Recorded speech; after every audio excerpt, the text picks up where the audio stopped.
Monsieur le Premier ministre, Mesdames et Messieurs les ministres, chers collègues. Allez, silence, s'il vous plaît, s'il vous plaît. Nous voilà arrivés au moment de vérité, un moment parlementaire inédit depuis 1962 qui va sceller, selon toute vraisemblance, la fin d'un gouvernement éphémère, un gouvernement de circonstances et finalement d'apparence. Monsieur le Premier ministre, dès votre nomination à Matignon, le Rassemblement national avait fait un choix responsable, transparent et loyal. Vous prendre au mot lorsque vous vous disiez prêt à construire un texte garantissant, je vous cite, des dépenses maîtrisées, un effort juste et une France souveraine, et à tenir compte des attentes légitimes de nos 11 millions d'électeurs pour atteindre ces trois objectifs.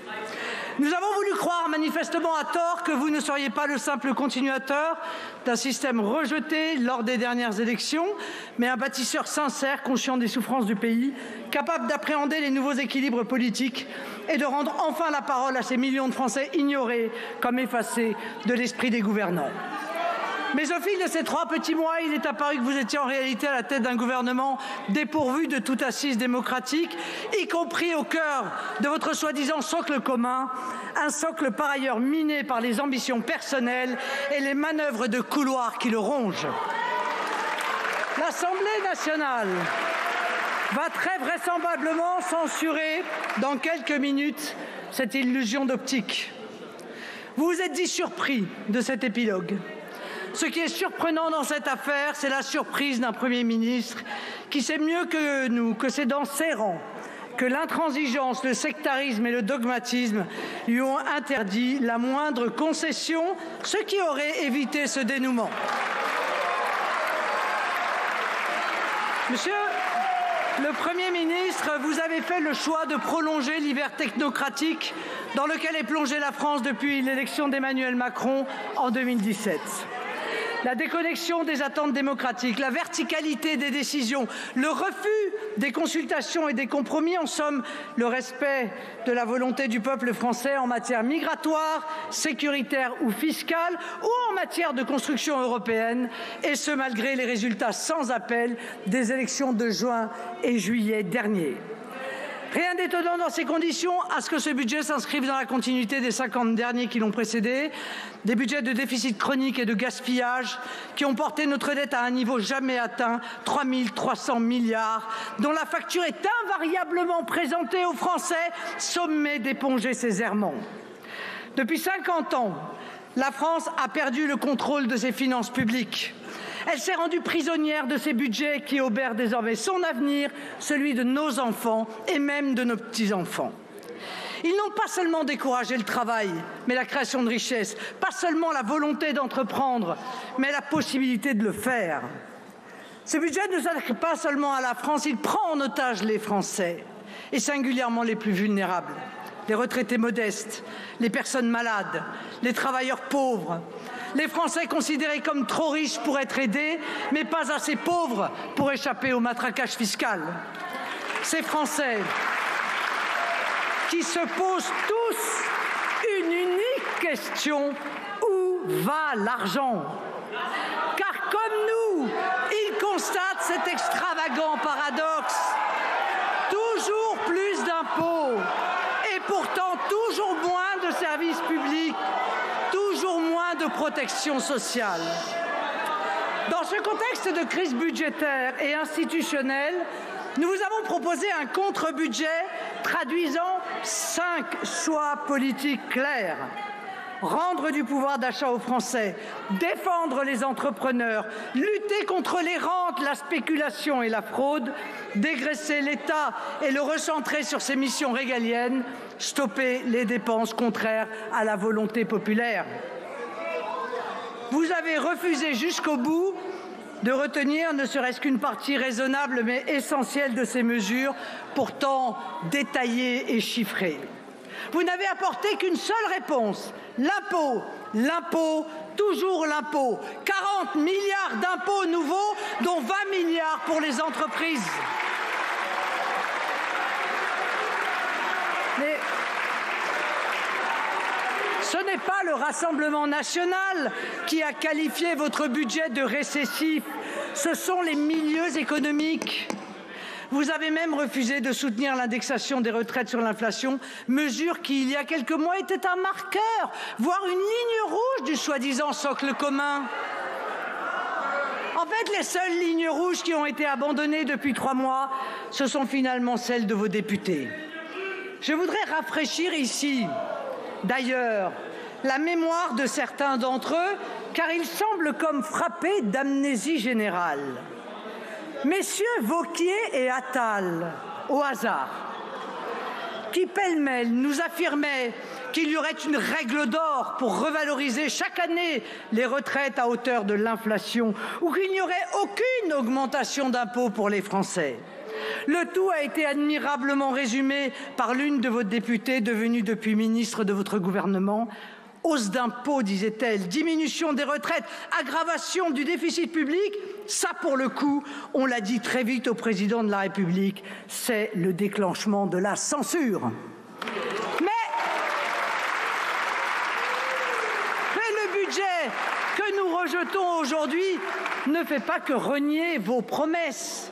Il ne comporte ni cap ni vision.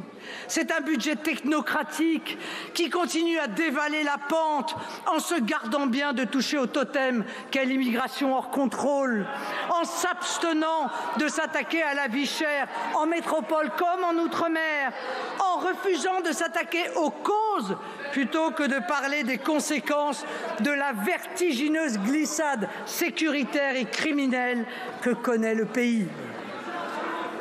Permettez-moi de m'arrêter un instant sur les Outre-mer, si chers à mon cœur. Manifestement, vous n'avez pas pris la mesure de leur désespoir. Crise sociale due à la vie chère, accès à l'eau potable, insécurité et immigration clandestine. Sur tout cela, vous n'avez rien entrepris. Le budget que nous rejetons aujourd'hui apparaît clairement comme le contraire d'une politique pensée et pesée. Il n'est qu'une comptabilité froide, issue de logiques bureaucratiques, de choix d'habitude ou de routines dépensières, sans se soucier des postes et des personnes, en ayant à l'esprit que le mandat que nous ont confié nos électeurs est le sens de l'intérêt national. Nous avions éclairé le chemin qui mène au compromis avec 3 balises. Immigration, pouvoir d'achat, sécurité. Ces balises, le gouvernement n'a pas voulu les voir, comme s'il était pour lui déshonorant de chercher en ces circonstances les voies de la conciliation nationale. Les petits pas qu'il a timidement et très tardivement tentés ne peuvent s'appeler des concessions, ce sont des miettes. Je le déplore, mais c'est ainsi. Alors, à ceux qui me croient animé de l'intention de choisir par un vote de censure la politique du pire, je veux leur dire que la politique du pire serait de ne pas censurer un tel budget, un tel gouvernement, un tel effondrement. La France aura un budget, car comme nous l'avons rappelé, nos institutions nous permettront de voter au plus tôt, avec un nouveau gouvernement, des lois de finances pour 2025. Et d'ici là, une loi spéciale que nous voterons évidemment permettra à l'État de continuer à percevoir l'impôt et d'exécuter les dépenses publiques indispensables à la continuité de la vie nationale. En revanche, nous lui évitons la prolongation des tragiques erreurs économiques et fiscales du passé. Nous permettons par notre défense de l'intérêt national, à rebours de 40 ans de politique économique toxique dont vous êtes le continuateur, d'éviter le chaos. Que l'on soit juste, la dissolution, nous la devons à la rupture profonde et ancienne entre la volonté du peuple et les réalisations de leurs dirigeants. La censure est la conséquence non seulement des manœuvres électorales des élections législatives qui ont privé la France d'une majorité de gouvernement, mais également du chantage de votre propre minorité qui vous a interdit de trouver les voies de passage avec vos oppositions, ce qui est pourtant le fondement de la démocratie. Enfin, la situation de notre pays, nous la devons aussi à un président qui s'est ingénié sans discontinuer à déconstruire tout ce qu'il pouvait. Le Quai d'Orsay, la préfectorale, la police judiciaire, le droit à la retraite, l'assurance chômage, la SNCF, la souveraineté nationale, les fleurons de notre industrie, et cette liste n'est pas exhaustive. Emmanuel Macron s'est attaqué depuis 7 ans à tous les murs porteurs de l'État et de la nation et a terriblement affaibli la fonction présidentielle, clé de voûte de l'édifice institutionnel français. Parce qu'une logique constitutionnelle le commande. En attendant que le peuple reprenne la parole et la main, c'est au chef de l'État et à lui seul qu'il appartiendrait de sortir le pays de cette pathétique ornière. Je le dis ici, j'ai trop de respect pour la fonction suprême, de déférence à l'égard de nos institutions, de révérence vis-à-vis du suffrage universel, pour participer à une quelconque entreprise, même parlementaire, de demande de destitution. Je laisse cela aux Che Guevaristes de carnaval qui, sans nul doute, se reconnaîtront.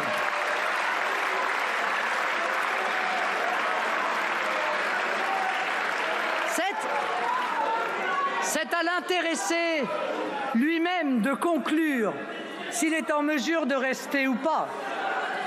C'est à sa conscience de lui commander s'il peut sacrifier l'action publique et le sort de la France à son orgueil. C'est à sa raison de déterminer s'il peut ignorer l'évidence d'une défiance populaire massive que, dans son cas, je crois définitive. S'il décide de rester, il sera contraint de constater qu'il est le président d'une République qui n'est plus tout à fait, par sa faute, la 5e. Il devra se résoudre, enfin, au respect de l'Assemblée nationale élue, au respect de tous les citoyens sans exception et évidemment au respect des logiques démocratiques. Alors, mes chers collègues, aujourd'hui où la censure nous apparaît comme une nécessité pour mettre fin au chaos, pour éviter aux Français un budget dangereux, injuste et punitif qui, de surcroît, aggrave les déficits, les institutions nous contraignent à mêler nos voix à celles de l'extrême gauche. Ce n'est pas de gaieté de cœur que nous le faisons, tant les idées de l'extrême gauche et de la gauche extrémisée sont dévastatrices pour l'unité, la sécurité et la prospérité du pays, et tant leur comportement est terriblement éloigné de l'idéal français et du respect de nos institutions. Ces mêmes institutions nous contraignent aujourd'hui à utiliser le NFP comme un simple outil pour éviter l'application d'un budget toxique.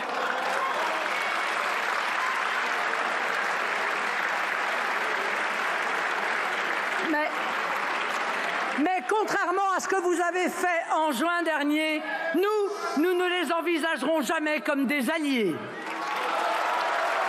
Car les Français n'oublieront pas que si tant de députés insoumis siègent sur ces bancs, c'est grâce au désistement des candidats macronistes et LR. Si tant de députés macronistes et LR siègent sur ces bancs, c'est grâce au désistement de candidats insoumis, n'est-ce pas, Monsieur Wauquiez? Quoi qu'il advienne, le Rassemblement national se tiendra prêt pour ouvrir au pays la voie du redressement qui l'attend. C'est la vocation même de la France, d'ailleurs, de renouer avec le sursaut et la grandeur. Je veux dire à ceux qui souffrent et qui désespèrent que le temps n'est plus très loin, avant que ne se profile la grande alternance, cette grande alternance que nous appelons de nos vœux et qui sera synonyme pour tous les Français de délivrance. Ce jour viendra bientôt, peut-être très vite. Ce sera là le véritable choc d'espérance qu'attend la France. Je vous remercie. Merci beaucoup.